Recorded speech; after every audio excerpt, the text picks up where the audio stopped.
pour le coup, j'ai vraiment changé de vie parce que je travaillais dans les assurances. Et puis un jour, j'ai eu le déclic entrepreneurial. Je me suis dit, bon, c'est intéressant, c'est super. L'argent que je ramène, c'est pour mon patron. Mais je me suis dit, ce serait cool tout ça, au lieu de le faire pour quelqu'un d'autre, pourquoi pas le faire pour moi? Premier client qui m'a dit, envoyez-moi une facture. J'ai raccroché et je me suis regardé, je me suis dit, merde, qu'est-ce qu'il faut faire?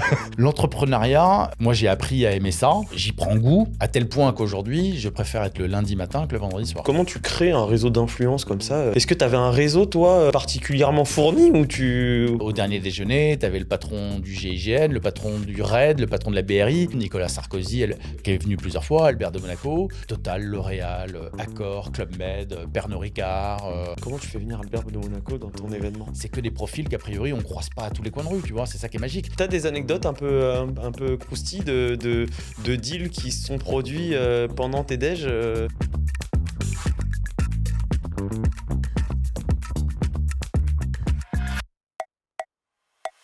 Le podcast Multi est soutenu par Pennylane, le seul outil qui réunit vos finances, votre compta et votre compte professionnel. Multi est également soutenu par HubSpot, la plateforme qui allie puissance et simplicité pour connecter vos données, vos équipes et vos clients afin d'accélérer votre croissance. Pour profiter d'offres exceptionnelles de nos partenaires, abonnez-vous à notre newsletter. Bienvenue dans Multi, le podcast qui donne la parole aux multi-entrepreneurs. Moi, c'est Jonathan Calfa, je suis expert comptable et multi-entrepreneur également. J'accueille aujourd'hui Harold Parisot. Bienvenue Harold. Merci Jonathan. C'est un plaisir de t'accueillir. Je suis vraiment très content de t'avoir. Donc Harold, tu as fondé en 2012 Chinese Business Club, Oui. qui est aujourd'hui le premier réseau d'affaires français. Ça a commencé en 2012. Pourquoi Chinese Business Club? Parce que je te fais ta petite intro pour expliquer un petit peu et après on rentrera dans le détail. Très bien. Parce que d'après ce que j'ai compris, des investisseurs chinois voulaient investir en France. Exactement. Et c'est comme ça que tu as créé le premier réseau d'affaires. Et ensuite, c'est devenu un réseau d'affaires franco-français parce qu'aujourd'hui, il y a majoritairement des franco-français dans ton club. Alors c'est très résumé, mais On va rentrer dans les détails. C'est pour que les gens comprennent un petit peu. Tout à fait. Voilà ce que tu fais. Et donc, tu communiques beaucoup aussi sur les réseaux sociaux, tu investis dans des startups, et c'est pour ça qu'aujourd'hui, tu es là dans Multi, parce que tu fais beaucoup de choses. Et du coup, je te laisse justement présenter ce que tu fais au Chinese Business Club. Eh ben, avec plaisir. Merci pour l'invitation. Écoute, en quelques mots, j'ai créé le Chinese Business Club en 2012. J'étais en contact avec des investisseurs chinois qui voulaient rencontrer des patrons français, des marques françaises à vendre, des journalistes français, etc. Et puis au bout de la 10e demande, je me suis dit, tiens, il y a une opportunité à saisir, comme on dit. Je vais créer un réseau d'affaires franco-chinois. Donc ça, c'était en 2012. Bon, le début a été chaotique, je te cache pas, parce que je connaissais pas grand monde, je connaissais peu de Chinois. D'ailleurs, quand je parlais de mon projet autour de moi, tout le monde me disait « Mais Harold, oublie, t'as aucune chance, t'as jamais vécu en Chine, tu parles pas chinois, tu connais pas un seul Chinois. Pourquoi ça va être compliqué, quoi. » Et puis, j'y croyais parce que les Chinois, ils sont 1,4 milliard. Ils ont faim. Ils ont envie de bosser, ils ont envie de gagner de l'argent, etc. Et donc, je me suis dit, quitte à créer un club d'affaires, autant le faire avec les Chinois, parce qu'il y a une vraie opportunité. Donc, les 3 premières années ont été galères.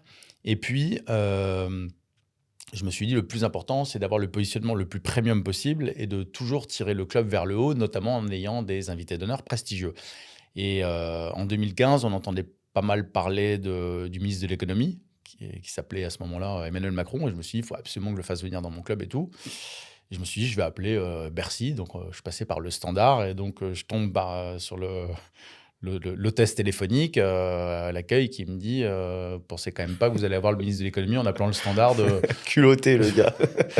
Je lui dis, mais il faut faire comment? Elle me dit, vous connaissez personne au ministère? Je dis, non. Donc en gros, je la fais courte, mais j'ai été baladé pendant plusieurs semaines auprès d'une bonne douzaine d'interlocuteurs en interne, jusqu'à ce que je tombe au téléphone avec quelqu'un du cabinet du ministre qui me dit, écoutez, envoyez-nous par mail des propositions de date et puis on vous fait un retour. Bon, j'ai envoyé mon mail avec des propositions de date sans grande conviction, mais je me suis dit que ça ne coûtait pas grand-chose d'essayer. Et puis j'ai bien fait parce que quelques jours plus tard ou 15 jours plus tard, je ne sais plus, j'ai reçu un appel masqué d'un monsieur qui me dit, voilà, monsieur Parisot, le ministre de l'économie accepte votre invitation pour venir chez vous le 15 juin 2015. Je rêve ou pas? Le problème, c'est que l'appel était masqué. Alors, tu vois, Est-ce que c'est une blague d'un pote? Voilà, une mauvaise blague. Et donc, je réponds à mon interlocuteur, bah, écoutez, super, merci beaucoup, mais est-ce que vous pouvez m'envoyer un petit mail de confirmation voilà. Et le monsieur me dit au téléphone, monsieur Parizeau, dès qu'on raccroche, je vous envoie le mail de confirmation. Il a mis 3 jours à m'envoyer le mail de confirmation. Donc, résultat, pendant les 3 jours, je me suis dit, bon, OK, quelqu'un m'a fait une blague de mauvais goût. Et au final, c'était vraiment le chef de cabinet du ministre de l'économie qui m'envoyait un mail. Et donc, il y avait bien le mail @finance.gouv.fr. T'as tout vérifié 10 fois. Bah, non, mais tu vois ce que je veux dire. C'est que Ah bah bon, oui. je veux pas annoncer à tout le monde que je reçois Emmanuel Macron s'il vient pas. Tu vois. Bah, c'est gros flop, hein. En termes de crédibilité, j'aurais pris un coup. Et donc, voilà. Donc, il est venu en 2015. Et ça a été évidemment un gros coup de pub pour le club parce que beaucoup de journalistes, de médias, de journaux télévisés sont venus en disant « Mais c'est quoi ce club inconnu au bataillon ?» où le ministre de l'économie intervient et prend la parole. Et donc, ça a été évidemment clairement pour le Chain Business Club un avant-après. Il y a eu un deuxième avant-après quelques années plus tard avec le Covid. Moi, mon club, jusqu'au Covid, était franco-chinois. Depuis le Covid, c'est-à-dire depuis 2020, malheureusement, il n'y a plus beaucoup de Chinois. Il y a beaucoup moins d'investisseurs chinois qu'avant, Bien sûr. beaucoup moins de touristes chinois qu'avant. Les chiffres ont été divisés par 5 en 2023 par rapport à l'année 2019, pré-Covid. Moi, tu te doutes bien, mon cher Jonathan, que je ne vais pas m'arrêter de bosser. Donc, je me suis dit que j'allais élargir la cible. Je ne vais pas changer de cible, j'élargis la cible. C'est pour ça, d'ailleurs, que je ne change pas la marque Chain Business Club, qui reste identique. Mais désormais, mon club est franco-français à 90%. Mais je cible tout ce qui est start-up, TPE, PME, ETI, entrepreneurs. L'idée, c'est de dire à toutes ces petites boîtes, à ces entrepreneurs, vous avez une boîte qui marche bien, c'est super, mais peut-être qu'avec un bon réseau, un bon carnet d'adresses, ça pourrait faire exploser votre business, votre chiffre d'affaires, vos ventes, votre réseau, etc. Alors, comment ça marche concrètement, un réseau d'affaires, pour que les gens comprennent un petit peu ton business? Alors, un réseau d'affaires, aujourd'hui, le business model est assez simple. J'ai à peu près 130 sociétés, 130 marques qui payent un membership annuel. Donc, les adhésions démarrent à 9 500 € hors taxes par an et par société. C'est 12 mois à compter du règlement. Et après, tous les événements, il y en a une quinzaine par an à Paris, sous forme de mise en relation de cocktails et de déjeuners tous les mois. Et voilà. Et donc, en gros, c'est 130 sociétés qui se rejoignent 15 fois par an à Paris, sous différents formats et qui viennent faire du business. Et la bonne nouvelle dans tout ça, c'est qu'on a 90% de fidélité et de renouvellement des sociétés membres. C'est que du B2B. J'ai pas de particuliers, j'ai pas d'étudiants, j'ai pas de chômeurs, j'ai pas de retraités. Enfin voilà, c'est pas de la discrimination, mais c'est un constat. C'est-à-dire qu'aujourd'hui, c'est uniquement des entreprises qui prennent une adhésion.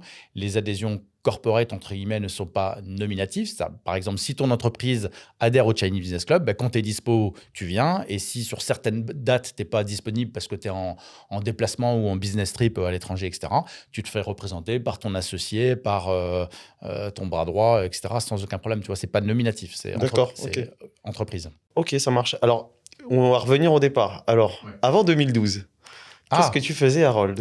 Avant 2012, j'étais salarié. J'étais salarié. Pour le coup, j'ai vraiment changé de vie parce que je travaillais dans les assurances. Je développais un portefeuille de clients fortunés pour un courtier en assurance. Et puis un jour, j'ai eu le déclic entrepreneurial. Je me suis dit, bon, c'est intéressant, c'est super. L'argent que je ramène, c'est pour mon patron, avec qui je suis resté mon ancien patron, avec qui je suis resté en très bon terme et toujours en contact. Mais je me suis dit, ce serait cool tout ça, au lieu de le faire pour quelqu'un d'autre, pourquoi pas le faire pour moi? Mais c'est dur de se lancer. Déjà, il faut avoir le déclic dans la tête. Il faut se lancer. Et puis, moi, je n'avais pas un rond. Donc, je me suis dit, tiens, si ça ne marche pas, comment je vais faire pour bouffer tous les mois? Et donc, j'ai fait une rupture conventionnelle avec mon ancien employeur en 2010. Je me suis lancé à mon compte. Et puis, alors, en plus, en 2010, il faut rappeler quand même qu'il n'y avait pas toutes les aides qu'il y a aujourd'hui. Il n'y avait pas Station F, il n'y avait pas tous les podcasts, il n'y avait pas... Non, mais c'est vrai, tu vois ce que je veux dire. C'était... Et donc, du jour au lendemain, j'ai découvert plein de mots dont j'ignorais totalement l'existence. RSI, CIPAV, TVA intracommunautaire, SIRET, Sirène. Qu'est-ce que c'est qu'une facture pro forma? Qu'est-ce que c'est qu'une facture acquittée? C'est quoi la différence entre les deux? Alors, évidemment, pour les entrepreneurs qui nous regardent, ça paraît évident ce que je dis. Mais pour un jeune entrepreneur qui se lance, tous ces mots sont totalement nouveaux. Et donc, c'est pour ça qu'il devrait... Alors, je crois qu'il y en a de plus en plus maintenant dans les écoles ou les universités, mais il devrait y avoir de plus en plus de cours sur l'entrepreneuriat. Bien sûr, alors ça, je suis complètement Ah d'accord. bah ouais. Moi, c'est vrai que il n'y avait rien de tout ça. Hein. je rencontre beaucoup de jeunes entrepreneurs et c'est vrai que en termes de, on va dire, éducation financière et business, c'est souvent proche du néant, quoi. Ah ben moi, Donc, on a un vrai travail de sensibilisation, mais c'est encore beaucoup le cas aujourd'hui. Hein. Oui, Peut-être moins qu'avant, parce qu'effectivement, tu as accès à l'information plus facilement aujourd'hui. Mais c'est vrai que. Pour donner un exemple concret, moi, le premier client qui m'a dit envoyez-moi une facture, j'ai raccroché. Et je me suis regardé, je me suis dit merde, qu'est-ce qu'il faut faire? T'avais pas de chat GPT pour te dire comment faire une facture? Ah bah non, ça n'existait pas. Non, mais j'étais en panique. Alors, donc, j'ai appelé un copain entrepreneur en lui disant est-ce que tu peux m'envoyer une facture d'un de tes clients? Si tu veux, tu supprimes le nom de la boîte, ça ne me regarde pas et tout. Mais... Et donc, en gros, il m'a envoyé une facture. Et donc, j'ai remplacé son client par mon client, l'adresse de son client par l'adresse de mon client, son numéro de TVA intracommunautaire par le mien, etc. Enfin, très artisanal, quoi. Bah, ouais, mais bon, c'était du concret. Puis surtout, je voulais être sûr que tout soit carré, qu'il manque rien. Bien sûr. Voilà, pareil, moi, j'ai découvert dans la foulée qu'il fallait que tous les numéros de facture se suivent. Sinon, comptablement, toi, tu es expert comptable, tu le sais, mais sinon, l'administration fiscale n'aime pas, etc. Et ce qui est normal. Tu vois, si on veut que tout soit carré, il y a des choses à savoir. Faire les choses bien et à savoir, évidemment. Et du coup, tu as parlé de déclic. Comment il s'est matérialisé ce déclic pour te lancer dans l'entrepreneuriat? Est-ce que tu avais des modèles d'entrepreneurs pas proches de toi ou... Non, pas plus que ça. Pas plus que ça. Mais un jour, je me suis dit, quitte à bosser et quitte à ramener du business, autant que ça soit moi plutôt que pour le voisin. Enfin, quand je dis le voisin, pour mon ancien boss. Mais... Parce que tu étais un peu dans une zone de confort quand même à ce moment-là. Parce que quand on est salarié, c'est vrai qu'on a, on a un salaire qui rentre, on se dit OK, après, objectivement, j'avais un salaire modeste. Mais c'est vrai que quand on est salarié, l'argent tombe tout seul tous les mois. Le vendredi soir, on est en mini-vacances jusqu'au lundi matin. On a 5 semaines de congés payés, des RTT, des vacances. Bon, c'est vrai que quand on est entrepreneur, cette mentalité change complètement. Quand tu es entrepreneur 24/24, 7/7. Le week-end, moi par exemple, encore aujourd'hui, ça m'arrive de me réveiller à 4h du matin en me disant j'ai une idée et je la note tout de suite sur un post-it parce que sinon je vais me réveiller demain matin et j'aurai oublié. Donc je me lève, je note sur un post-it et je me recouche. Je connais ça. Non mais ça peut paraître délirant, mais tu vois ce que je veux dire, c'est que voilà, l'entrepreneuriat, moi j'ai appris à aimer ça, j'y prends goût. À tel point qu'aujourd'hui, je préfère être le lundi matin que le vendredi soir. Alors, je sais que quand je dis ça à des gens autour de moi, ils me regardent en me disant c'est quoi ce... Alors, c'est drôle, c'est que tu as Sixtine qui est dans ton club, que j'ai reçu qui est la plus jeune membre de mon club. Plus jeune membre de ton club, moi, je suis pas étonné. Sixtine Moulet-Berthaud. Voilà, vu son parcours. Et je l'ai reçu dans le podcast et elle m'a dit exactement la même chose. Elle m'a dit j'ai des semaines plus stimulantes que mes week-ends et du coup, j'ai hâte d'être le lundi matin plus que le vendredi soir. C'est fou que tu me dises exactement la même chose. Ouais, non, mais après, je le pense. Après, ça veut pas dire qu'on se fait chier chacun dans nos vies privées et qu'on passe des week-ends de merde. C'est pas du tout le sujet. Non, mais c'est le côté aussi excitation de l'entrepreneuriat qui fait que ça te stimule. De bosser. Je vais te dire, moi, le Chinese Business Club, une fois de plus, personne n'y croyait. C'est un bébé que j'ai vu grandir, grossir. Aujourd'hui, moi, tout le monde se bouscule pour venir au club. Quel luxe! Enfin, tu vois, moi, chaque déjeuner, on est blindé. T'es déjà venu ou jamais? Non, jamais, justement. Mais je vais venir. Ah, tu viens au prochain, alors? Je vais venir. Très bien. Voilà, l'idée, si tu veux, c'est de créer de la désirabilité, de créer de l'envie. Moi, je veux que les gens se bousculent pour venir au club. Et c'est ce qui se passe. À chaque déjeuner, c'est archi full, comme tu pourras le constater la prochaine fois. À chaque fois, il y a du très beau monde dans la salle. À chaque fois, tu croises des profils complètement atypique, c'est très éclectique. Au dernier déjeuner, tu avais le patron du GIGN, le patron du RAID, le patron de la BRI. C'est que des profils qu'a priori, on ne croise pas à tous les coins de rue, tu vois, c'est ça qui est magique. Et systématiquement, avec des invités d'honneur assez médiatisés. Alors, j'ai 3 profils d'invités d'honneur, soit des politiques, donc on a parlé d'Emmanuel Macron, Nicolas Sarkozy qui est venu plusieurs fois, Albert de Monaco, soit des patrons du CAC 40, donc Total, L'Oréal, Accor, Club Med, Pernod Ricard, donc tu vois, c'est des très beaux groupes français. Et de plus en plus, des entrepreneurs à succès, à l'origine de licornes françaises. Bah, tu reçois Jonathan Guelov, je crois, bientôt. Oui, Ça tout à fait. Donc, on a reçu Blablacar, Conto, Ledger, Back Market, Doctolib, Aircall, etc. À chaque fois, c'est des profils qui sont bluffants. C'est Oui, c'est des génial. jeunes entrepreneurs qui montent des startups qui sont valorisées plus d'1 milliard et tout. Waouh! Success story incroyable. Donc, moi, ça me fait plaisir de mettre en avant ces entrepreneurs qui font rêver tout le monde. Bien sûr. Moi, le premier. Et oui, tu dois t'éclater. Et du coup, au moment où tu crées le Chinese Business Club, donc c'est en 2012, Oui. c'est quoi ton why profond? C'est au moment où tu crées ça, c'est quoi qui Bah, t'anime, tu vois? Une fois de plus, ils sont 1,4 milliard, ils ont faim, ils ont envie de bosser avec nous. Et les Chinois sont amoureux de la France. Alors en ce moment, en termes de géopolitique et tout, c'est un petit peu compliqué, mais ça reviendra. C'est pour ça d'ailleurs, une nouvelle fois, que je ne change pas la marque Chinese Business Club. Déjà, la marque est très mnémotechnique, elle est très claire. Chinese, bah, on sait quel pays. Business, on sait que c'est pas là pour enfiler des perles. Et club, c'est un Oui. réseau. Enfin, tu vois. Donc, En principe, on comprend très vite, oui. voilà. C'est assez mnémotechnique. Ils finiront par revenir. Donc, dans 2 ans, dans 5 ans, dans 10 ans, peu importe, ils finiront par revenir. Et j'ai pas de concurrent. Donc, ils reviendront dans mon club. Donc, aujourd'hui, une nouvelle fois, le Chinese Business Club est franco-français à 90%. Mais ça n'empêche pas les gens de continuer à venir tous les mois, réseauter à haut niveau et rencontrer des business angels, des investisseurs, des grandes fortunes, des sénateurs, des députés, beaucoup d'ambassadeurs de grands pays, ambassadeurs du Moyen-Orient, ambassadeurs de grands pays africains, etc. C'est des super contacts. C'est une nouvelle fois, c'est des contacts qu'on ne voit pas Bien sûr. à tous les coins de rue. Et du coup, comment tu crées un réseau d'influence comme ça au départ? Est-ce que tu avais un réseau, toi, particulièrement fourni ou Non, j'avais un petit réseau, j'avais quelques contacts français, etc. Mais après, j'ai envie de te dire, le monde attire le monde. Tu passes devant un restaurant où il y a plein de monde, tu te dis, bon, bah, s'il y a du monde, c'est que c'est bon, j'ai envie d'y aller. Tu passes devant un restaurant qui est vide, tu dis, si c'est vide, c'est qu'il y a un problème ou que c'est pas bon, donc ça donne pas envie d'y aller, tu vois. Et pour un club, c'est pareil. Je vais te dire, il y a des milliers de clubs partout en France. Donc moi, le Chinese Business Club, c'est un club parmi ces milliers de clubs partout en France. Dès le début, j'ai voulu avoir le positionnement le plus premium possible. C'est le seul moyen pour sortir du lot et pas être noyé dans la masse. Sinon, t'es pas visible. Parce que sur le positionnement, du coup, premium club d'affaires, t'as pas de concurrent aujourd'hui? Ou enfin, concurrent sérieux? Sur ce positionnement, pas sûr. Je vais te dire, je doute qu'il y ait d'autres clubs en France où quand tu arrives, tu pourras le constater à l'occasion du prochain déjeuner du Chinese Business Club, je doute qu'il y ait d'autres clubs en France où quand tu arrives dans la salle, il y ait autant de milliardaires français dans la salle. C'est un constat, hein, c'est objectif. Voilà, il y a plein de clubs, ils sont tous très bien, mais une nouvelle fois, je pense qu'on a des positionnements différents. Mais après, c'est très bien, il en faut pour tous les positionnements. Bien sûr, bien sûr. Et concrètement, c'est quoi tes premières actions au début pour aller chercher tes premiers membres, pour te faire connaître, pour organiser tes événements aussi, trouver les lieux? Enfin, non, mais Jonathan, au début, c'était la loose. Hein. On parle du Chinese Business Club aujourd'hui, en 2024, c'est cool, ça cartonne, le club rayonne et tout. Mais en 2012, c'était très compliqué.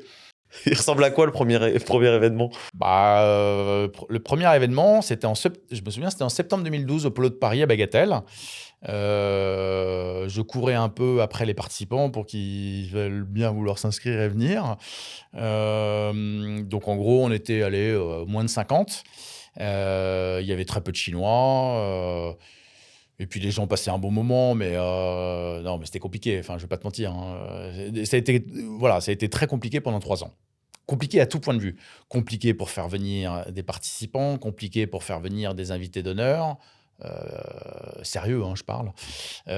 Compliqué financièrement, parce que j'avais pas un rond et que je sautais même des repas pour pouvoir m'en sortir financièrement à ce moment-là. Donc, tu vois, compliqué. Mais j'y croyais. J'y croyais, j'étais convaincu que l'idée était bonne, j'étais convaincu que ce truc-là marcherait un jour.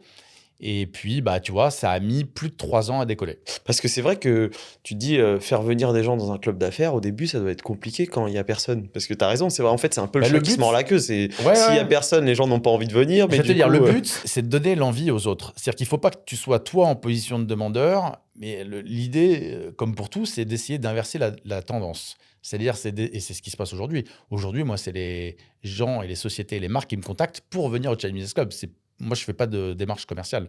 Je prospecte pas, je Ah sollicite ouais, pas personne. du tout. Justement, je Ah non, mais me ça posais fait la des question. Ouais. Ah non, ça fait des années que j'ai pas prospecté. Moi, 100% des nouvelles sociétés membres qui adhèrent à mon club sont des sociétés qui me contactent, mais je fais aucune prospection. D'accord, ok. Après, quand je rencontre quelqu'un, évidemment, qui me Oui, demande tu ce que mets je en fais, avant ton produit, je forcément. vais pas dénigrer mon club, évidemment, mais tu vois ce que je veux dire. 100% des nouvelles sociétés membres sont des sociétés qui prennent contact en disant on a entendu parler de votre club, nous aussi on veut développer notre réseau à haut niveau et tout. Comment ça fonctionne pour adhérer à votre club? Comment ça marche? Donc pendant 3 ans, c'est la galère. Très peu de chiffre d'affaires, du coup, parce que très peu de membres. Oui, et puis en plus, au tout début, si tu veux, je n'avais pas mis en place ce système d'adhésion, de membership obligatoire, ce qui était une vraie erreur de ma part, parce que je gagnais rien. C'est-à-dire qu'en gros, les participants qui venaient, qui s'inscrivaient, payaient uniquement leur couvert. Donc en gros, oui, d'accord. ils donnaient de l'argent à ma boîte, et moi, ma boîte reversait l'argent Au au lieu. lieu qui nous recevait. Donc tu te doutes bien que mon business model n'est pas la route. Donc je gagnais rien du tout. Et donc j'ai parlé de ce problème-là à un copain entrepreneur et qui m'a dit, mais Harold, je peux en parler, hein, il s'appelle Rachid Bakhtaoui, c'est un très bon ami, j'appelle mon pote Rachid, je dis, je gagne pas d'argent. Il me dit, mais Harold, c'est quoi ton business model? Je dis, bah voilà, moi les gens, ils payent leur couvert et ensuite ils repartent. Il me dit, mais tu peux pas gagner d'argent comme ça. Je dis, ok, super, mais c'est quoi la solution? Plutôt de me dire que je veux pas gagner d'argent, c'est quoi ta solution? Il me dit, Harold, tu rends l'adhésion obligatoire, un membership obligatoire, tu fais payer les entreprises. Et je dis, mais Rachid, si je fais ça, les 2/3 des entreprises vont me dire merci, au revoir. Il me dit, oui, tu as raison. Je dis, bah alors? Il me dit, bah oui, tu as raison. Les 2/3 vont me dire au revoir. Mais il y aura un tiers qui va payer. Et ben voilà, tu as tout compris. Il y a un tiers qui va dire oui. C'est exactement ce qui s'est passé. Du jour au lendemain, j'ai dit aux sociétés qui avaient l'habitude de venir dans mon club, je dis, bah écoutez, désolé, à partir de maintenant, il y a un membership. Et il avait raison. Incroyable. Les 2/3 m'ont dit, bah non, bah finalement, ça ne nous intéresse plus. Voilà. Et un tiers qui m'ont dit, mais il n'y a pas de problème.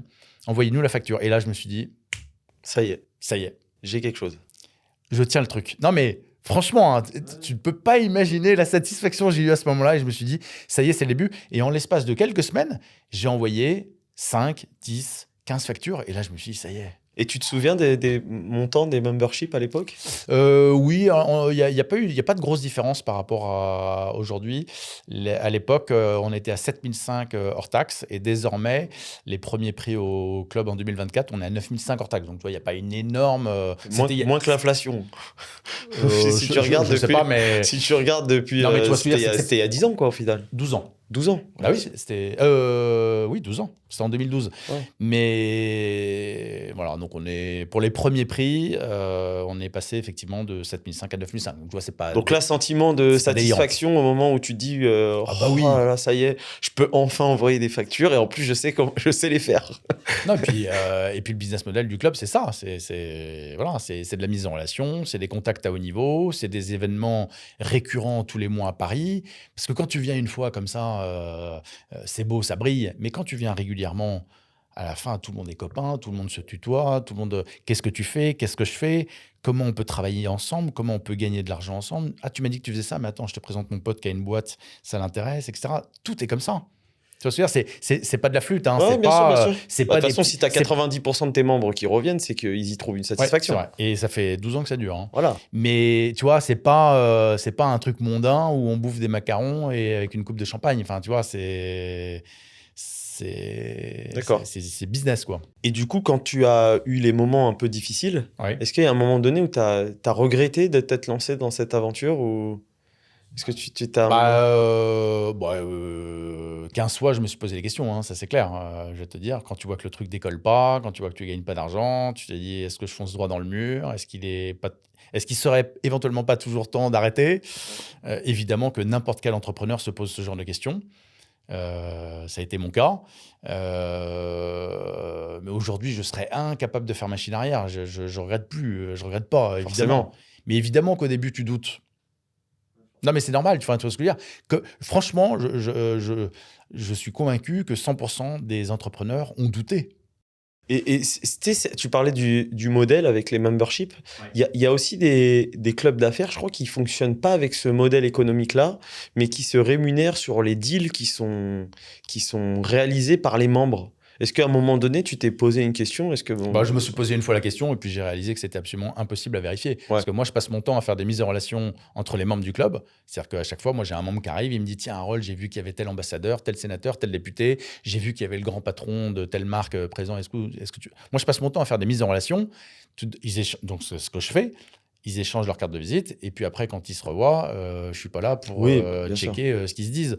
Donc, ils peuvent faire autant de deals entre eux qu'ils veulent. Et d'ailleurs, moi, ils viennent tous. Moi, la seule chose qui intéresse les sociétés membres du club, c'est le retour sur investissement, c'est le ROI.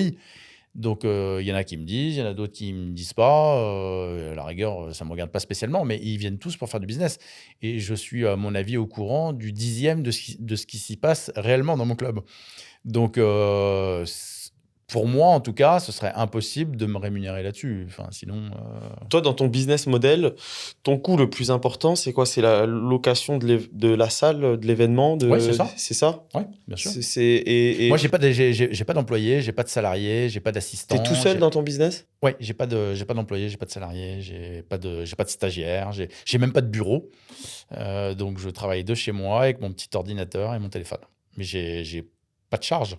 D'accord, ok. Donc, Après, je fais bosser des freelances. Oui, sur les événements. Ouais, ou sur l'événement, sur ou la dans com, des ou des événements, trucs mais comme ça, je fais bosser des freelances qui sont réactifs, qui ont faim, avec qui je bosse depuis des années. Ça se passe super bien et tout, mais je suis pas motivé pour recruter des gens en CDI parce que je trouve que ça coûte cher, parce que... Ok. Enfin bon, c'est mon point de vue, hein, mais bon, je suis pas incité à... Non, mais après, si t'en éprouves pas le besoin en plus, bon, bah tant mieux. Hein. Pas le besoin, mais tu vois, 5 semaines de congés payés par an, 4 semaines de RTT. Au mois de mai, il y a des ponts et des viaducs. À chaque vacances scolaires, il y a 15 jours à la Toussaint, 15 jours à Noël, 15 jours en février, 15 jours à Pâques.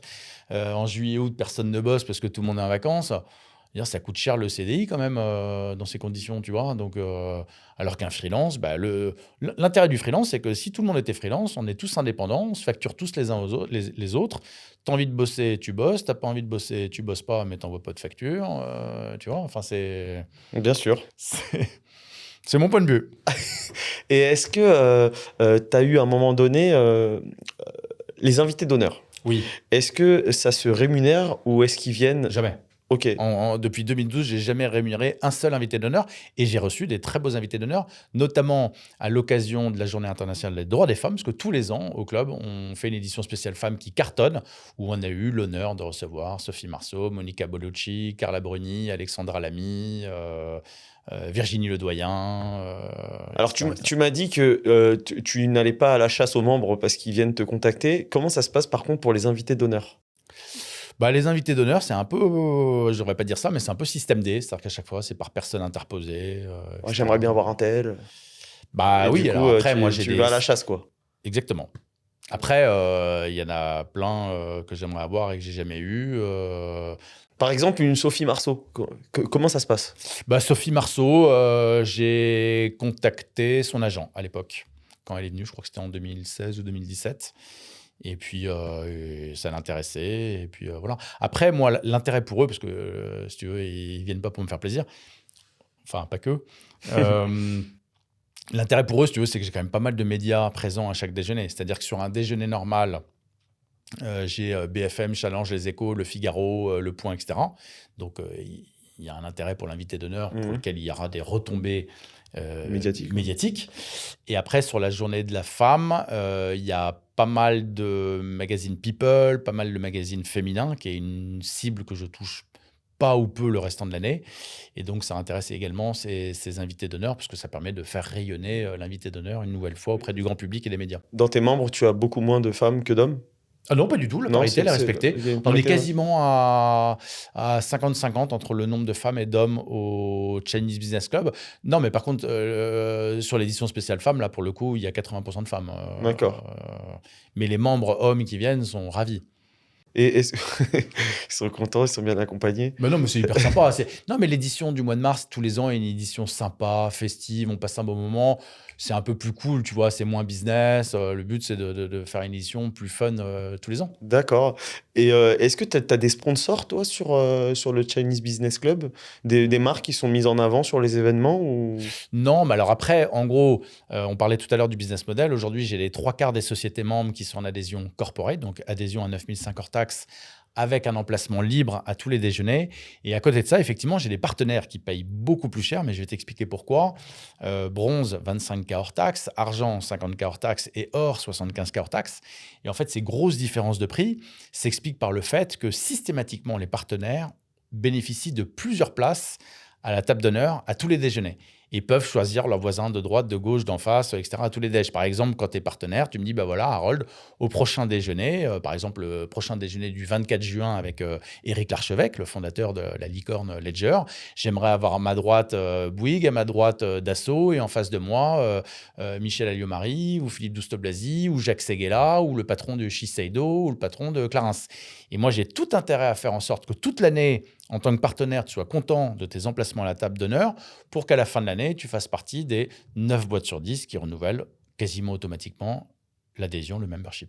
Ah ouais, donc en fait, tu as de l'upsell sur tes abonnements en fonction des avantages que tu peux leur accorder, quoi. Oui, normal. Après, je vais te dire, aujourd'hui, moi, mon business model est limité. Aujourd'hui, j'ai 130 sociétés membres. Tu te doutes bien que je ne peux pas en avoir 500. Bien sûr. Contrairement à un entrepreneur qui va lancer une application qui est téléchargeable des millions de fois. Moi, malheureusement, mon business model est plafonné. Donc aujourd'hui, quitte à augmenter le nombre de sociétés membres, où je commence à limiter l'ouverture, par contre, néanmoins, je peux augmenter le revenu par membre. Je ne peux pas augmenter le nombre de membres, mais le revenu par membre. C'est-à-dire, par exemple, une société qui est en corporate, je peux l'upgrader en partenaire. D'accord, donc... Et l'intérêt pour lui, c'est qu'il sera à la table d'honneur. Parce que c'était une question qui m'intéressait de te poser, c'était justement sur le placement des invités dans les événements. En placement libre pour tout le monde, Jonathan. Tellement plus simple. Et puis pour moi, c'est moins de boulot. Hein. Moi, j'ai juste la table d'honneur à gérer. D'accord. Donc tu viens, tu poses tes affaires, tu t'assois, quoi. Ouais, bon, officiellement, oui. J'ai un peu de boulot quand même. Hein. Mais non, mais je veux te dire, si ça cartonne, il n'y a pas de secret. C'est beaucoup de temps, beaucoup d'énergie, beaucoup de boulot. Mon métier n'est pas compliqué, mais il faut faire les choses bien. Il ne faut rien laisser au hasard. Oui, bah oui, parce que tu fais venir en plus des gens qui sont habitués à des prestations de qualité. Ouais, et puis surtout, ce qui fait plaisir, c'est que ces gens-là viennent, reviennent, sont contents de revenir, alors que pourtant, la plupart des gens qui viennent dans mon club sont des gens extrêmement sollicités. Tu vois, à tous les déjeuners, j'ai des Anthony Bourbon, des Frédéric Mazella, des Jonathan Angloff, des Éric Larchevêque, etc. C'est des gens qui sont extrêmement sollicités et pourtant qui viennent dans mon club et... pas besoin de te dire qu'à côté de ça, ils ont 9 autres invitations qui les attendent. Tu as réussi à créer quand même une hype autour de ton club. Genre, c'est bien de se faire voir dans ton club aussi. Ouais, mais il faut que ça dure. Tu vois ce que je veux dire? C'est qu'aujourd'hui, aujourd'hui ça marche très bien. Mais maintenant, j'essaye de tout mettre en œuvre pour que tout ça perdure, qu'il y ait une pérennité. Et en permanence, je veux que les invités qui arrivent au club, les membres, quand ils arrivent, d'une façon ou d'une autre, ils aient l'effet waouh. Hyper important. L'effet waouh. Et tu parlais tout à l'heure de mesures de satisfaction. Ouais. Donc, tu m'as donné un chiffre, 90%, 9 sur 10 qui renouvellent. Ouais, c'est ça. Est-ce que tu mesures ta satisfaction juste par le taux de renouvellement ou tu fais aussi des petites enquêtes de satisfaction je discute régulièrement au quotidien avec les membres. C'est les retours que tu as, du coup, toi, directement. Je ne peux pas tous les voir en one-to-one tous les ans, parce qu'il y en a 130, mais j'échange avec tous, bien sûr. Et c'est toujours intéressant de discuter avec eux. Il y en a qui me donnent des conseils. Le but, c'est que ça soit constructif. Hein. Et c'est quoi le plus difficile dans ton activité? Est-ce que c'est de faire venir des gens de renom, comme tu trouves à chaque fois, ou est-ce que c'est d'organiser les événements? C'est faire venir des targets, parce que organiser les événements, si tu veux, maintenant, tu es habitué. Ouais. Ça fait 12 ans, là. Donc là, maintenant, ça tourne. Donc ça, c'est cool, mais je prends toujours autant de plaisir. Hein. Je change de lieu à chaque fois, je change d'invité d'honneur à chaque fois. À chaque fois, il y a des petits détails qui font toute la différence par rapport à l'édition précédente. Tu vois, il faut innover en permanence. Non, mais après, j'ai plein de targets que je rêverais d'avoir, tu vois. Puisque tu me poses pas la question. J'allais te dire, non, je rigole. Non, mais le premier qui me mis en tête, c'est le passionnot Thomas Pesquet. Ouais, bien sûr. Je rêve de l'avoir. En combinaison. Ah, ce serait bon ça. Pour faire le buzz. Tu sais que pour le dernier... Alors tiens, c'est marrant que tu dis ça parce que pour le dernier déjeuner avec Tony Parker en invité d'honneur, dans la salle, nous avions la statue de Tony Parker du musée Grévin. Incroyable. Donc évidemment, le grand jeu pour tous les invités, les membres et tout, c'était de se prendre en photo entre le vrai Tony Parker et la statue du musée Grévin. Pas mal. Mais tu vois, c'était pareil, une nouvelle fois, le petit truc qui faisait le... Franchement, c'est rigolo. Bah, grave. C'est atypique, c'est original, c'est sympa. Alors, par exemple, tout à l'heure, tu nous as dit Albert de Monaco. Oui. Comment tu fais venir Albert de Monaco dans ton événement? Albert de Monaco, j'étais passé par l'ambassadeur de Monaco à Paris, que j'avais contacté. Et puis, c'était après avoir reçu Macron et Sarkozy. Donc, Mais attends, c'est parce que tu es si sympathique que ça que tout le monde te répond? Parce que je pense qu'il y en a plein qui répondraient même pas. Oui, mais après, une nouvelle fois, le monde attire le monde. Tu sais, je te prenais l'exemple du restaurant ou de la boîte de nuit. Mais c'est vrai que quand tu dis à un invité d'honneur potentiel, avant vous, il y a eu Macron, avant vous, il y a eu Sarkozy, est-ce que vous voulez bien être le prochain? Ça aide. Alors, est-ce que tout à l'heure, l'anecdote de Emmanuel Macron, elle était quand même folle parce que tu as été au culot. Et Ouais, mais je regrette pas parce que tu vois, c'est incroyable. franchement, je vais te dire très sincèrement, Jonathan, j'aurais pas eu de réponse ou j'aurais eu une réponse négative. Tu sais ce que je me serais dit? Je me serais dit, bah, j'ai essayé. Oui, bien sûr, bien sûr. Mais du coup, est-ce que tu as 2-3 autres anecdotes un peu folles comme ça sur les invitations des personnalités qui sont venues? Bon, j'ai reçu Jean d'Ormesson. Pas mal. Ah ouais, un Classe. grand monsieur. Ouais, classe. J'ai reçu Jean d'Ormesson. Et puis, j'aurais beaucoup aimé recevoir Bernard Tapie, mais bon, malheureusement, il était malade depuis pas mal d'années et tout. Donc, au fur et à mesure des années, c'était de plus en plus compliqué. Et voilà, mais tu vois, moi, j'aime bien recevoir des invités d'honneur qui sont charismatiques, qui ont Qui ont un vécu à partager. ouais, et puis tu vois, qui laissent pas insensible. J'avais même reçu, alors après, on aime ou on n'aime pas, hein, le sujet n'est pas là, mais j'avais même reçu en plein Covid, ça avait fait du buzz d'ailleurs, hein, le professeur Raoult. Ah oui. Ah oui, alors ça c'est sûr que c'est clivant. Bon, Hein. c'était un peu dangereux, mais ouais, c'est clivant, mais je vais te dire, le but c'est que chacun puisse s'exprimer. On aime ou on n'aime pas. Le but c'est de confronter des idées. Tu vois, c'est ça qui est bien. Comment vous définissez les thèmes des interventions justement des invités? Oh, bah ça, le thème, il est étroitement lié à l'invité d'honneur. Tu te doutes bien que si c'est Total qui vient, bah, il va parler d'énergie, de carburant, d'énergie renouvelable, etc. Si c'est le patron de L'Oréal qui vient, qui est venu plusieurs fois, bah, ça sera le luxe, les cosmétiques, etc. Enfin, tu vois ce que je veux dire, tout ça est étroitement lié. Un Frédéric Mazella qui vient, il nous fait part de son projet entrepreneurial. Le but, c'est de raconter des belles histoires.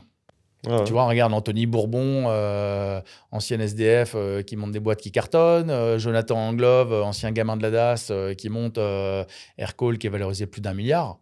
Waouh! Respect.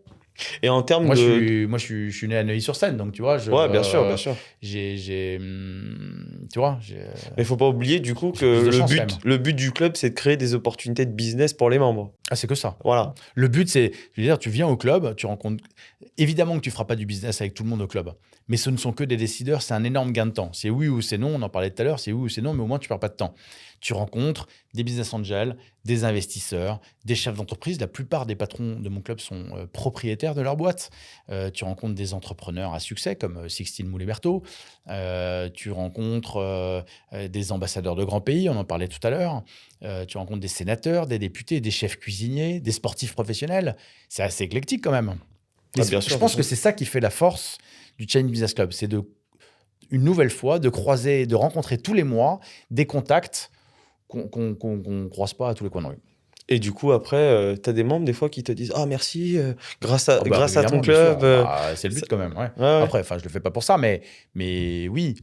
Donc, tu sais que c'est pour ça que les gens Il y en reviennent. a qui me disent merci, d'autres qui le disent pas. Moi, ce que je constate, c'est qu'ils restent tous et qu'ils reviennent. Donc, Et t'as des anecdotes un peu croustilles de deals qui se sont produits pendant tes déj Oui, j'en ai plein, mais bon, oui, j'en ai plein. J'en ai plein. plein, mais tu peux pas raconter? Non, mais il y en a des très gros, évidemment, bien sûr. Ouais. Mais ouais. D'accord. Et puis, à côté de ça, j'ai tous les patrons des plus beaux hôtels parisiens qui sont membres du club. Tu vois, au Chain Business Club, vient à tous les déjeuners. Le patron du Crillon, le patron du Fouquet's, le patron du Prince de Galles, le patron du Brac, le patron du Shangri-La, le patron du Royal Monceau, le patron du Peninsula. Du beau monde. Non, Et- mais c'est des décideurs, tu vois, c'est top. Mais justement, tu vois, tout à l'heure, on parlait de jeunes entrepreneurs quand on prenait l'exemple de Sixtine. Ouais. Euh, 22 ans, 21 salariés en CDI. oui, non, mais Pas mal. c'est magnifique. Ah bah, bien sûr, c'est vraiment magnifique. Et du coup, je suis un jeune entrepreneur, je viens dans ton club. Et ça peut être un peu intimidant d'être autour de C'est intimidant la première personnes fois, comme ça. comme pour tout. Mais T'as après- des conseils justement pour pouvoir avoir une expérience Bien sûr. efficace, concluante Alors, conseil que je donne à un jeune entrepreneur qui vient pour la première fois au Chain Business Club, il faut arriver le plus tôt possible. On ouvre les portes dès 11h30 et dès 11h30, il y a à peu près 50-60 membres qui entrent simultanément. Il faut arriver tôt. Costard cravate obligatoire pour les hommes. Venir avec des cartes de visite, alors virtuelles ou papier comme on veut, mais au moins avoir des cartes de visite pour pouvoir communiquer ses coordonnées. Savoir se présenter son business en franchement 30 secondes max. Il faut qu'en 30 secondes, votre interlocuteur, il sache qui vous êtes, et ce que vous faites et ce que vous proposez. C'est un exercice à maîtriser. Et puis, il ne faut pas avoir peur d'aller voir les gens. D'aller Parce vers que les du coup, autres, c'est évidemment. ça ouais, Évidemment. Et puis, si vous voyez quelqu'un qui est seul, allez discuter avec lui en disant apparemment, vous ne connaissez pas grand monde, moi non plus, qu'est-ce que vous faites ? Et puis après, une fois que la glace est brisée, c'est parti. Mais il faut arriver tôt, il faut repartir tôt, il faut avoir des cartes de visite, il faut aller vers les autres, etc. Mais la gêne, entre guillemets, c'est uniquement les premières minutes. Hein, après, Ok. Et tout à l'heure, on parlait de ta cible. Tu me disais, il y a de tout au final. Moi, je suis expert comptable. Je suis une des cibles du Chinese Business Club. Si tu es chef d'entreprise, bien entendu. Ouais. Je vais te dire... Quel que soit, par exemple. Toi, par que exemple, j'ai tu as une entreprise d'expertise comptable. Tu viens dans mon club, à mon avis, 90% des gens qui sont dans mon club sont des prospects pour toi. Bien sûr, bien sûr. Ils sont tous chefs d'entreprise, donc ils ont tous un expert comptable. Et dans le lot, j'en connais certains qui ne sont pas hyper emballés de leur expert comptable. Donc, tu vois, pour toi, c'est... Tu es en train de faire une vente, là. Non, mais tu vois ce que je veux dire, c'est que c'est du concret. Bien sûr, bien sûr. Évidemment. Ouais. Et est-ce que, tout à l'heure, on parlait de l'image, tu sais. Est-ce que vraiment, t'as des membres qui sont là pour se montrer justement dans tes événements ? Sûrement. Ouais, parce que Oui, tel que tu en sûrement. parles, Après, je ne vais pas donner de nom, mais... Non, mais je te Non, mais demande tu vois pas ce de que je veux donner de dire. nom. Mais... Évidemment que je pense que être au Chain Business Club, c'est être au bon endroit. Tu vois, il faut y être, c'est tous les mois, c'est un rendez-vous à pas manquer. Je veux dire, moi, la plupart des gens qui viennent au club... Ce qui est bien, c'est que tu as cette récurrence aussi des événements. C'est hyper important. Il faut assurer la pérennité du club. Voilà. Et puis le réseau, il faut vraiment voir le réseau comme un accélérateur de business. Et le réseau, il s'entretient. Et pour entretenir un réseau, il faut se voir régulièrement. Raison pour laquelle on organise une quinzaine d'événements par an à Paris, sous forme de mise en relation, cocktail et déjeuner tous les mois. Donc, tu vois, c'est un rythme qui est soutenu. Alors, comment tu fais ? Parce que tu m'as dit tout à l'heure, j'ai 130 membres. Oui. Mais je peux pas en avoir non plus 500. Oui. Là, si tu as des demandes entrantes, tu as un filtre, une barrière à l'entrée déjà, le prix de l'adhésion est une barrière pour certaines sociétés. Tu as cette barrière, entre guillemets, tarifaire. Et puis après, effectivement, aujourd'hui, les nouvelles sociétés membres entrent au compte-gouttes parce que, mais oui, je décline. Je me doute qu'au départ, tu déclinais pas parce que tout le monde était le bienvenu et que petit à petit, forcément... Non, mais aujourd'hui, il y a plus de demandes d'adhésion que de places. Mais voilà, aujourd'hui, il y a 130 sociétés membres. On peut éventuellement passer à 140, 150, mais après, ça va être compliqué à gérer. Enfin, tu vois, après, c'est ingérable. Club d'affaires, ça peut faire un peu... c'est pas péjoratif, mais un peu vieillot pour les jeunes. Ouais, et comment tu fais pour aller chercher cette image? Mais comment tu fais pour aller chercher des jeunes? De même que la cravate fait vieillot, non? Tu trouves pas? Oui, exactement. Et ouais, mais moi, je trouve que c'est important de C'est les valeurs du club, après, de toute façon. Ouais, et puis je pense que c'est important d'être bien présenté, savoir se présenter, d'être présentable, d'être en costume, d'avoir des chaussures cirées, d'être lavé, coiffé, d'avoir une cravate. Tout le monde fait un effort pour aller à un mariage. Pour aller au Challenge Business Club, on fait un effort. Est-ce que c'est un sujet pour toi de faire venir des entrepreneurs plus jeunes Bien sûr, ouais. au contraire, moi, plus il y a d'entrepreneurs jeunes dans mon club, et plus je suis content. Et tu as une stratégie pour ça ou ça se Bah, fera naturellement? Bon, ça se fait naturellement parce que j'ai de plus en plus de startups et d'entrepreneurs qui adhèrent au club, de plus en plus de jeunes entrepreneurs. Et je sais pertinemment que le bouche à oreille fonctionne très bien et que moi, un jeune entrepreneur qui est content, il en parle à ses potes. Donc ça, plus ton podcast, ça, plus le fait que BPI soit membre de mon club, Station F, etc. Enfin, tu vois, les entrepreneurs commencent à connaître le Chain Business Club. Bon, après, j'ai encore beaucoup de boulot en termes de communication, visibilité, notoriété, tu vois, parce que les gens, ils ont entendu parler, mais ils ne savent pas très bien ce Tu que c'est. communiques beaucoup aussi, toi, sur LinkedIn? Ah ouais, moi j'essaye de communiquer beaucoup. Pour moi, il y a pas mieux comme réseau social professionnel carrément. que LinkedIn. Enfin, il n'y a rien d'autre, hein. Donc oui, je suis très actif dessus. J'ai plus de 42 000 contacts LinkedIn. Et donc, j'essaye de communiquer. Allez, j'essaye de poster une fois par semaine. D'accord. Et là, du coup, tu as ton planning d'invités d'honneur Oui. et tes événements bookés sur à peu près quelle durée? Là, le planning est booké jusqu'à octobre 2024. Donc, tu as à peu près 6 mois d'avance en permanence? Ouais. Oh, peut-être pas 6 mois quand même, peut-être un peu moins, mais parce que là, il y a juillet, août, donc c'est un peu particulier. Mais oui, je planifie longtemps à l'avance. Dans l'intérêt de tout le monde, hein. Puis même moi, même les membres, hein, souvent me demandent les dates et tout. Quand ils ont des voyages à planifier à l'étranger et tout, ils veulent être sûrs de ne pas louper un déjeuner du club. Et franchement, le club, Ouais. l'essayer, c'est l'adopter, hein. Je dis pas ça pour vendre le club, mais globalement, moi, je veux dire, le meilleur moyen, parce que là, on parle, tout ça, c'est très théorique, mais moi, le meilleur moyen de convaincre des jeunes entrepreneurs ou des startups d'adhérer au club, c'est leur dire, Venez voir, ouais. inscrivez-vous à un déj, vous payez uniquement votre couvert, venez tester le club une fois. Et à l'issue de ce déjeuner test, libre à votre startup de rejoindre le club ou pas. Mais une nouvelle fois, moi, le meilleur moyen de convaincre, c'est venez essayer. Vous ferez votre propre opinion. Et en dehors des déj? Et attends, pour terminer, compléter ma Vas-y. réponse, dès que tu arrives au déjeuner, tu as la liste des participants avec nom, prénom, fonction, société. Donc, Tel tout que de ce que suite, tu m'as donné là? exactement. Donc là, moi, c'est celle que je t'ai apportée là. C'est celle du dernier déjeuner avec Tony Parker. Et tu vois, les invités, les participants, les membres, quand ils arrivent, tout de suite, ils voient les gens qui sont sur place. Ça fait... Ouais, C'est bien rempli. Hein. Oui, il y a du monde, ouais. Il y a du monde, il y a du monde à chaque déjeuner. Mais voilà, donc là, tu vois, il y a plein de beaux noms. Tu as beaucoup de milliardaires français très connus, des business angels, des investisseurs, Bon, moi, enfin, on va pas refaire le truc, mais voilà, il y a plein de beaux mondes à chaque déj. D'accord. Et est-ce qu'en dehors des événements, tu dois animer cette communauté ou ça s'arrête juste au déj? Bon, déjà, tu 15 viens et événements par an, c'est déjà pas mal. Hein. Non, mais Donc, je parle en termes de... Après, j'échange avec les membres. Il y en a, ça devient des amis, etc. Enfin, Voilà, c'est normal, hein. informel. T'as pas, je sais pas, une newsletter qui parle à tous informel. les membres ou ce genre de choses. C'est informel, puis surtout, c'est naturel, quoi. D'accord. Ça se fait naturellement. Et jusqu'où tu veux l'amener, ce club d'affaires? Ah, c'est une bonne question, ça. J'ai pas la réponse. Le but, c'est toujours de le tirer le plus vers le haut, enfin, le plus haut possible, évidemment. Il y a des gens que je rêverais de recevoir en invité d'honneur, mais que je n'aurai jamais. Je pense notamment à un grand monsieur que j'admire,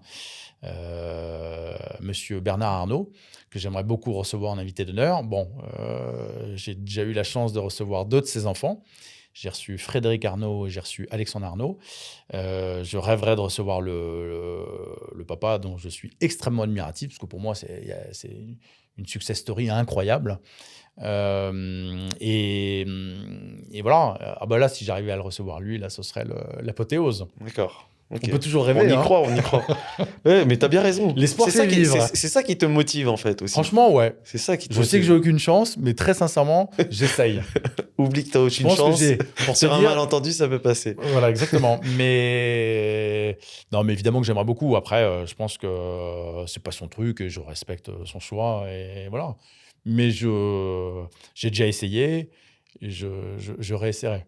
Je lâche pas le steak. Non, mais sans non plus être lourd et sans harceler non plus, tu vois. Ah bah oui, bah bien sûr. Mais ouais, ce serait un honneur pour le club. Ouais. Je trouve que voilà, c'est quand même un monsieur qui est fascinant. Ah bah, ça, c'est sûr. Et est-ce que tu t'es posé la question à un moment donné de reproduire le Chinese Business Club, mais dans un autre pays? Alors oui, je me suis posé la question, mais comme je suis chauvin, bah, je le fais pas. D'accord. C'est simplement parce que tu aimes trop la France? Bah, je suis chauvin, j'aime la France. J'avais un moment hésité à faire la même chose à Londres. Et puis après, il y a eu le Brexit et tout. Puis je me suis dit, bon, allez, je ne vais pas me disperser. Voilà. Moi, le but, c'est de faire rayonner la France à l'international, de faire rayonner les marques françaises partout en France et à l'international. Voilà, donc c'est pour ça que je dis ça, c'est que malgré la marque Chinese Business Club, le club est franco-français. Bien sûr. Et là, du coup, effectivement, comme tu le dis très bien, ça devient une vraie marque. Oui. Une vraie marque a un nom auquel on peut identifier ce que tu fais. Donc, je parlais d'ambition et de vision. Quel type d'organisation pourrait un jour racheter un club d'affaires comme le Chinese Business Club? Eh ben, Je suis en écoute, train de préparer ta sortie. eh ben, écoute, c'est sympa, mais il n'y a pas de sortie de prévue. Le club n'est pas à vendre. Et j'espère pouvoir animer le Chinese Business Club jusqu'à ma mort. Ah ouais, d'accord. C'est ça ton... Et en plus, je vais te dire, ma plus Incroyable. grande satisfaction, c'est... Ah bah franchement, je suis très sincère. Et ma plus grande satisfaction, c'est de me dire que probablement que le Chinese Business Club continuera d'exister après moi. C'est beau. C'est un héritage, en fait, que tu veux laisser. Bon, franchement, ouais. Ouais, bah c'est bien. Bah, maintenant, le truc tourne. C'est pas très compliqué, hein. Si j'explique à mon successeur comment ça fonctionne, voilà. Mais j'espère avoir un successeur le plus tard possible. J'espère travailler le plus tard possible. J'espère pouvoir prendre ma retraite le plus tard possible. Alors, j'imagine que ceux qui nous regardent ou nous écoutent se disent qu'est-ce que c'est que ce psychopathe. malade. Non, mais ouais, enfin voilà. Moi, Ce sera peut-être un membre historique du club. J'en sais rien, mais je te dis, c'est pas à vendre, donc la question se pose même pas. Moi, je m'éclate Non, avec ce projet. éclate-toi, c'est le principal, ouais. C'est tellement stimulant, motivant. Je rencontre plein de gens qui réussissent, plein de gens qui ont des projets. Je veux dire, moi, quand je discute avec un entrepreneur qui a un projet dans lequel il croit et tout, c'est tellement agréable à écouter et à entendre, tu vois. Bien sûr. Voilà, Et c'est ça qui m'anime. Et ce que je m'interrogeais aussi sur une chose. Toi, tu es solopreneur. Donc, j'ai pas l'habitude de recevoir des entrepreneurs qui entreprennent seuls, qui n'ont pas d'associés. Mais j'ai hésité au début, hein. Tu sais, quand je me suis lancé, Jonathan, je me suis dit, qu'est-ce que je fais? Est-ce que je me lance avec un pote? Est-ce que je choisis un associé? Le problème, c'est que si on est à 50-50 et que ça se passe pas bien, qu'est-ce qui se passe? C'est comme dans un couple, hein. Au début, c'est super. Et puis après, bah, malheureusement, avec les années, on peut avoir des visions Bien sûr. différentes. Donc, je me suis posé la question. Et puis après, je me suis dit, non, mais franchement, j'étais tellement motivé que je me suis dit, je trouverais personne d'aussi motivé et tout. Et finalement, je me suis lancé seul. Ouais, parce que Après, je dis pas que c'est facile, hein. Ouais, justement. C'est vrai que quand j'ai reçu Stéphanie Delestre ou Ouais. encore Arthur Waller, même Sistine aussi, à chaque fois, ce qui revient beaucoup, c'est le fait d'être à plusieurs, le collectif permet de confronter ses idées, etc. Comment tu fais, toi, justement, pour confronter tes idées alors que tu es tout seul, tu vois? Alors, je suis tout seul. J'ai pas d'associé, mais au quotidien, je suis pas seul non plus dans mon travail. C'est-à-dire que j'ai 130 sociétés membres que je vois régulièrement, avec lesquelles j'échange régulièrement. Et puis, j'ai une armée de freelance autour de moi, avec lesquels j'échange, avec lesquels je suis en contact, etc. Donc, j'ai pas d'associé, mais je suis pas seul. Tu vois ce que je veux dire? Bien sûr, C'est bien un sûr. peu contradictoire ce que je dis, mais je ne suis jamais seul. J'ai des déjeuners d'affaires tous les jours, donc je ne suis jamais Oui, seul. donc en fait, à chaque fois, tu échanges et tu Bah, te nourris évidemment. aussi des échanges que tu as avec tes Évidemment, membres et au c'est ce qui contraire. te permet de... Moi, Mais c'est vrai que moi, personnellement, étant associé avec plusieurs associés, c'est vrai que j'aurais du mal, moi, à envisager à être seul. Mais après, je pense que c'est aussi une question de tempérament. Tu vois, moi, j'aime l'aventure entrepreneuriale. Bah, pourtant, je suis pas un T'es pas un solitaire. solitaire Hein. Pas du tout. Hein. Ouais, mais je sais pas, j'ai du mal à me dire que Non, je suis pas j'aurais du tout pu être solitaire, seul moi. et l'aventure est encore plus belle à plusieurs. Je trouve, c'est mon point de vue. Mais c'est vrai que c'est pour ça que je me demandais si t'avais pas des Moi, dès moments le un peu début, de j'avais solitude, une tu vois. niaque que tu n'imagines pas. Et je me suis dit, je n'ai pas d'autre choix que ça réussisse. Et je me suis dit, franchement, trouver un gars ou une nana, peu importe, qui soit aussi motivée, ça va être compliqué. Je me suis dit, bon, allez, Ouais, il y aura. j'attaque tout seul. D'accord, ok. Vraiment, hein. Ouais, je Et comprends. une nouvelle fois, on en a parlé tout à l'heure, une nouvelle fois, j'ai eu 15 fois des doutes. 15 fois, je me suis dit, est-ce que j'arrête? Est-ce Mais que tu je as fonce droit cru dans le mur? toujours et tu avais cette conviction au fond de toi. Franchement, ouais, j'étais convaincu que l'idée était bonne, mais en fait, je ne savais pas quand est-ce que ça marcherait. Est-ce que ça mettrait 3 ans à décoller, 5 ans, 10 ans? Bon, bah, merci Rachid, ça a permis de, C'est ça a vrai. permis de Merci, décoller Rachid. plus tôt, ouais, du coup. Je ne sais pas s'il écoutera ce podcast, mais je lui dirai. Et donc en 2021, là on va parler d'autre chose. Tu as investi dans une startup qui s'appelle Toboro, c'est Ouais. ça? Toboro. En fait, j'ai investi dans plusieurs startups, dont 2 qui sont assez intéressantes. Enfin, elles sont toutes très intéressantes, mais il y en a 2 sur lesquelles je communique, notamment sur LinkedIn. Alors, Toboro, startup créée par 2 jeunes entrepreneuses qui sont deux copines très sympas. Et en gros, la V1 n'a pas fonctionné. Alors, la V1, en 2 mots, c'était de la location d'objets du quotidien de particulier à particulier. Bon, malheureusement, ça n'a pas pris. Mais l'idée était bonne. Et là, la V2 est vachement intéressante parce qu'en fait, ils calculent pour des entreprises l'impact carbone d'un produit ou d'un service. Parce que tu sais que, enfin peut-être que tu ne sais pas, mais bientôt, sous chaque prix d'un produit dans un magasin, on sera obligé de marquer l'impact carbone. Et donc, il faudra bien que cet impact carbone soit calculé. Et donc, Toboro te permet désormais de calculer l'impact carbone de ton produit, de ton service, de tout ce que tu veux, etc. Et là, ça cartonne, donc je suis trop content. Donc, c'est quand même parfaitement dans le ah bah là, momentum. là, À nous, en tant qu'experts comptables, on commence à faire des bilans carbone. Donc, voilà. Donc, Toboro, je peux te dire qu'à mon avis, ça va cartonner. Convaincu que cette jeune start-up deviendra un jour une licorne. Et je pèse mes mots.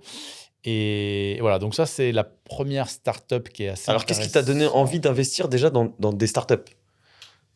Ah, bah parce que l'idée, c'était de me sentir utile au-delà du Chinese Business Club, à titre perso. Et puis là, ces 2 entrepreneuses qui sont venues me voir, qui m'ont convaincu, l'idée était bonne, on a sympathisé, ça a bien matché. Enfin, tu vois, je crois en elles. Enfin, tu vois, Bah, ton profil est cool en plus parce que du coup, tu as un réseau important Ah bah, et ça ouvre des portes je vais te évidentes. dire, de l'argent seul, entre guillemets, ça n'a aucun intérêt, ça n'a Bien pas de sûr. valeur. De l'argent seul, dans ce cas-là, tu fais un emprunt et puis tu as de l'argent. Alors que moi, l'argent que j'apporte, même si c'est pas beaucoup, hein, moi, j'investis que des petits tickets en pré-seed ou en seed, mais le peu d'argent que j'apporte, il a énormément de valeur parce qu'en fait, derrière, il y a tout mon réseau, il y a tout mon carnet d'adresses et il y a le Chinese Business Club. Et là, ça n'a pas de prix pour les entrepreneurs que j'accompagne et que je suis. D'ailleurs, s'il y a des entrepreneurs qui nous suivent et qui nous écoutent et qui sont intéressés, ils peuvent m'envoyer un message via LinkedIn, par exemple. Mais donc voilà, tu vois ce que je veux dire. Le but, c'est de se sentir utile, d'apporter mon expérience. Une nouvelle fois, moi, j'ai démarré de zéro il y a 12 ans. Aujourd'hui, ça cartonne. Je peux te dire que je suis passé d'un extrême à l'autre. Autre start-up que j'aime beaucoup aussi, dans laquelle j'ai investi, qui s'appelle T-Shop. Alors, T-Shop, c'est très simple. C'est la première marque de thé bio écolo sans aucun arôme artificiel. Alors, j'insiste là-dessus parce qu'aujourd'hui, toutes les marques qui sont sur le marché ont des arômes artificiels. D'accord. Toutes les marques que tu connais, Kousmiti, Pandati, Mariage Frères, Daman, etc. Ils ont tous... voilà. La seule marque qui n'ait aucun arôme artificiel, c'est T-Shop. Totalement bio, écolo, avec des fruits de saison et de région. Et ils cartonnent. Ils sont en train d'inonder. Alors déjà, ils ont commencé avec les restaurants et les hôtels. Et puis maintenant, ils attaquent des gros volumes. Tu vas les faire bosser avec les beaux hôtels de Paris. Bah, c'est déjà le cas. Bah, pour certains, oui, pas tous encore, mais il y a encore un peu de boulot. Mais non, mais là, surtout, aujourd'hui, ils explosent les volumes parce qu'ils commencent à vendre Leclerc, Carrefour, Monoprix, Métro, enfin, c'est monstrueux. Donc là, c'est T-Shop, c'est le jackpot. Et donc, toi, par exemple, T-Shop, tu les as rencontrés comment ?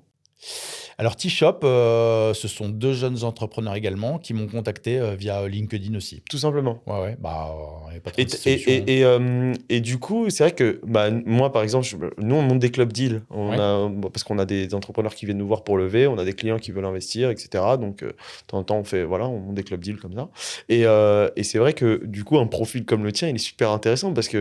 Bah, une nouvelle fois, c'est pas que de l'argent. C'est-à-dire que ça. moi, je suis on te met dans la boucle d'une levée, Moi, je suis un business angel actif. Je suis pas du tout un sleeping partner. Tu vois Bien ce que je veux sûr, dire. bien sûr, c'est très très bien. L'argent seul, une nouvelle fois, n'a aucune valeur. Non, et puis Vaut le mieux avoir réseau a quelqu'un. une énorme valeur par Bah, contre. là, c'est pas moi qui vais dire le Ah contraire. ouais, hein. c'est vraiment... Réseau égale accélérateur de business. Point barre. Ah ouais, oui. C'est-à-dire, moi, au-delà du peu d'argent que j'apporte, c'est surtout le réseau et le carnet d'adresse que j'ouvre et que je mets à disposition de la startup et de l'entrepreneur. Enfin, des entrepreneurs. Ouais, bien sûr. Bon, bah, en tout cas, tu es bankable pour les boîtes, du coup, parce que Ouais, ça franchement, permet ouais, d'avoir carrément. accès à un gros réseau. Et du coup, donc, le deuxième projet, T-Shop, Ouais.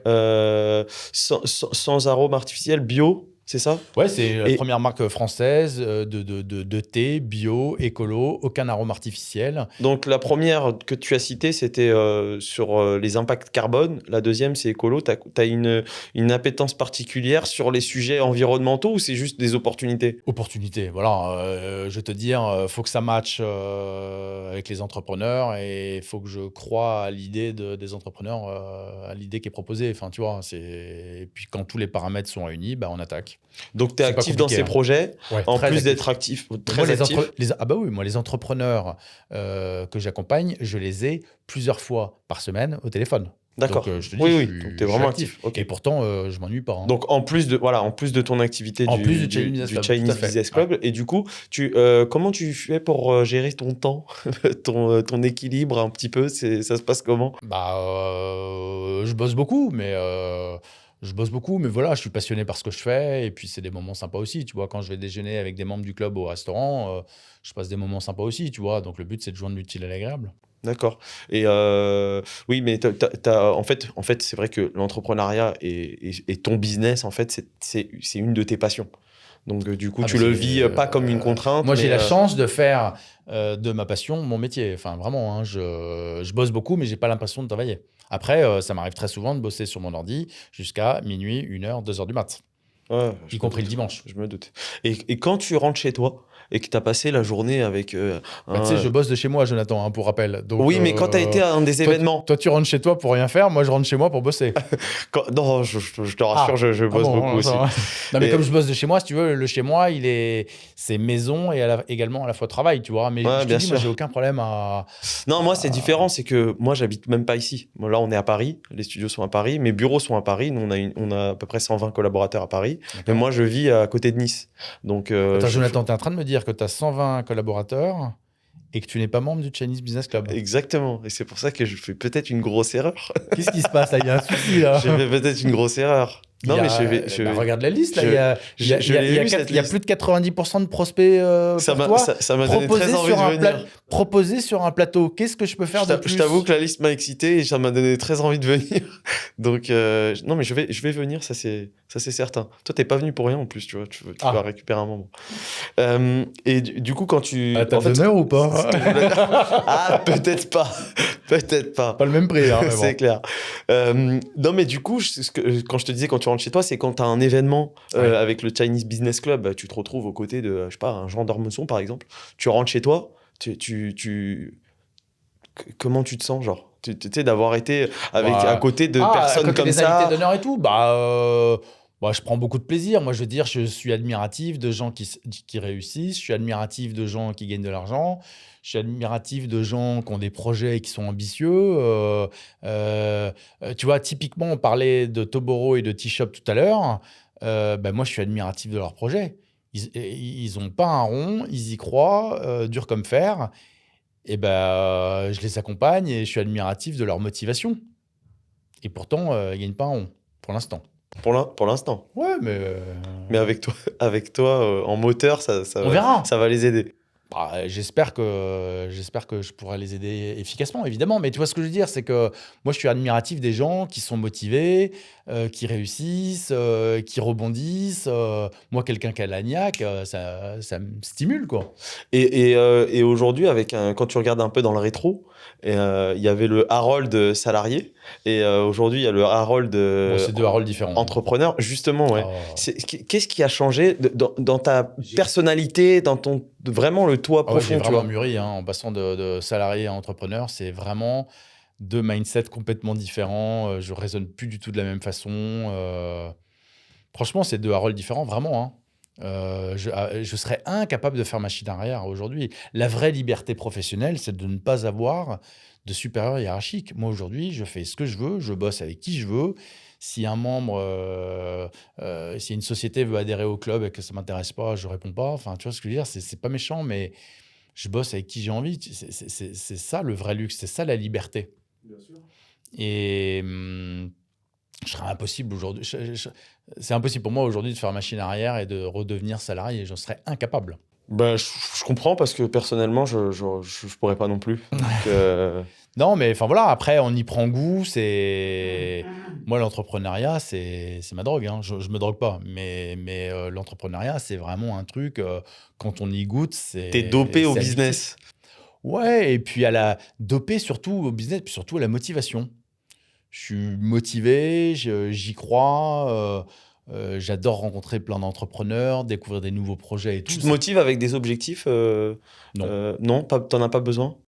Bah, si, j'ai des objectifs d'invité d'honneur. On en a parlé tout à l'heure. Tu vois, par exemple, j'aime bien me fixer des objectifs inatteignables. Une nouvelle fois, comme recevoir Monsieur Bernard Arnault en invité d'honneur. Bon, je sais que je l'aurai jamais, mais ça me stimule. De même que de temps en temps, je me prends un ticket d'euro-million parce que je sais que j'ai aucune chance, mais je me dis que ça vaut le coup de tenter et que 100% des gagnants ont tenté leur chance. C'est le meilleur slogan qui existe, celui Bien de la sûr. FDJ. Exactement. 100% des gagnants ont tenté leur chance. Bon, bah, ça coûte pas grand-chose de foutre 2,50 € sur la table. Je suis d'accord. On sait jamais sur un gros, sur un gros malentendu. Ouais, voilà, c'est ça. Bah, de toute façon, il y a des gagnants, hein, donc pourquoi pas toi? Voilà, bon, bah, je te dis que de temps en temps, j'essaye. Bon, voilà, mais- ton ticket d'euro-million, ce serait de recevoir du coup Bernard Arnault. Ah ouais, franchement, j'aimerais beaucoup. Non, mais franchement, enfin, tu vois, moi, mon rêve, ce serait même de déjeuner en tête-à-tête avec lui. Monsieur Arnault, si vous nous écoutez.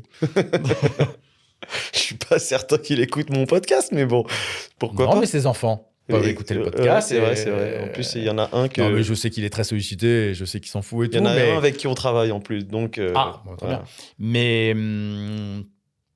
Mais ouais, évidemment que j'adorais. C'est tellement, c'est tellement une success story incroyable. Enfin, moi, franchement, je pense qu'on a de la chance de l'avoir en France. On a de la chance qu'il soit français. On a de la chance que son siège soit toujours en France, etc. Parce que s'il voulait, demain, il pourrait devenir américain ou une autre nationalité. Enfin, tu vois ce que je veux Bien dire? sûr. Donc, cocorico, quoi.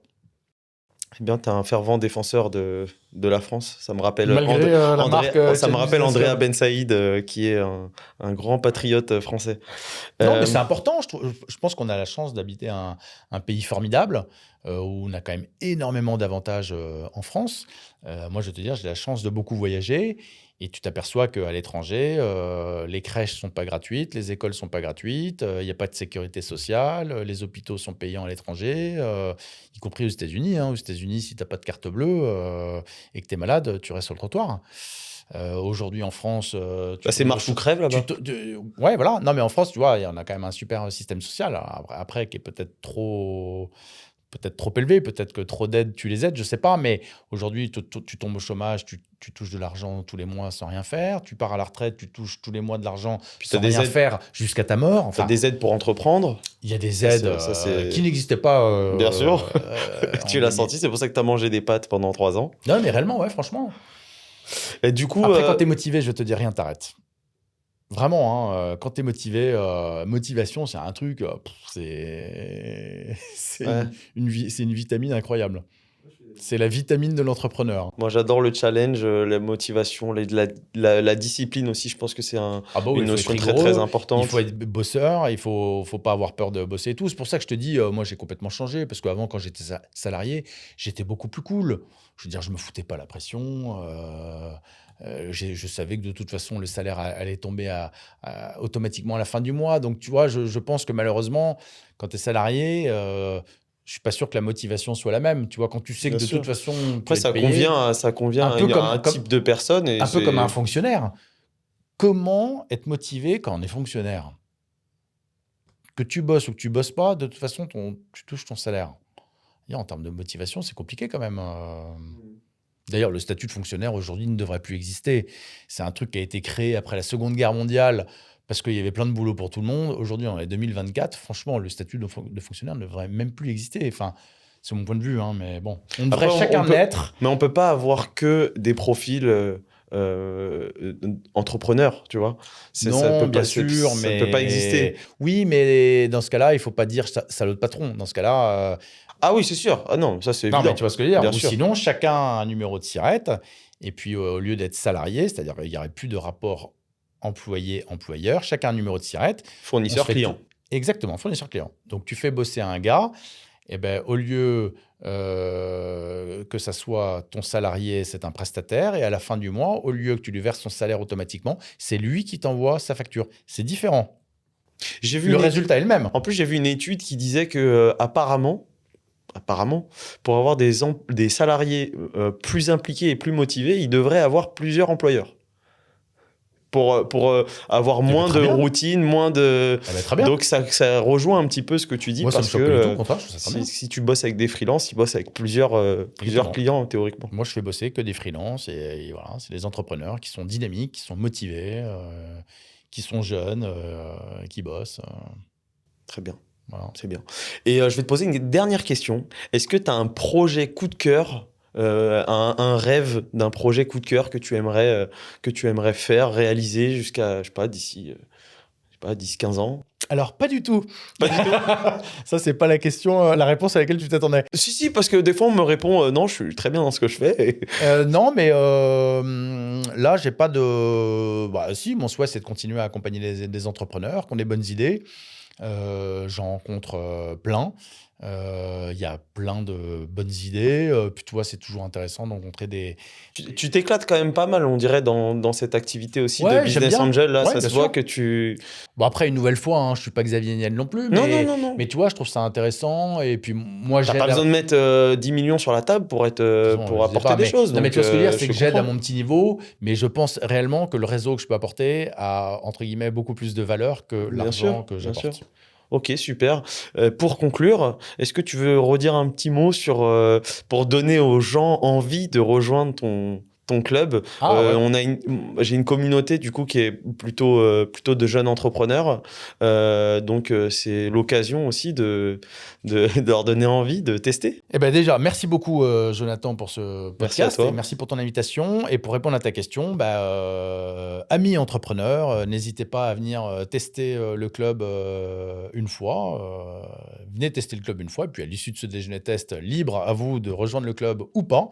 Vous pouvez me contacter soit le site internet chinesebusinessclub.fr, il y a une rubrique contact, soit via LinkedIn. Envoyez-moi vos coordonnées et puis je mettrai vos coordonnées dans la mailing list du club. Comme ça, vous recevrez toutes les infos du Chinese Business Club, désormais franco-français à 90%, avec 90% de fidélité de renouvellement des sociétés membres et une quinzaine d'événements par an à Paris.